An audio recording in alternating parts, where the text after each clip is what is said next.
Magandang hapon mga kamugaway. So, makulimlim ang panahon, kumukulog mga kamugaway. So,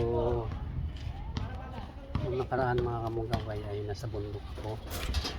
Ngayon bumaba ako mga kamugaway sapagkat pinapalagyan ko ng clean sheet yung pader ng aming bahay mga kamugaway dahil malapit ng tag-ulan.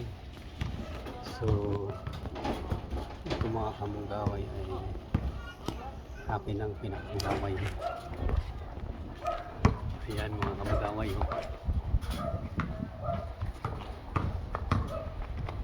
pumapasok kasi yung tubig dyan mga kamugaway pag malakas ang ulan sa pader. Pasok yung tubig hanggang sa floor mga kamugaway, kaya yung bagong pinagawa yan, pinalagyan ko na yung waterproofing mga kamugaway. Dalawang bisis ko na itong nilagyan ng waterproofing mga kamugaway. Ganun pa din, pumapasok din ng tubig, kaya ang solusyon ay pinalagyan ko na ng clean sheet para siguradong hindi na pasok yung tubig mga kamugaway. Kahit malakas ang ulan, hindi din pasok mga kamugaway.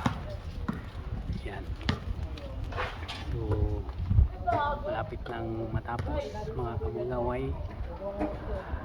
Isang hilira pang clean sheet ang kakabit dyan mga kamugaway para siguradong hindi papasok sa loob yung tubig. So, maraming salamat mga kamugaway. Thank you for watching.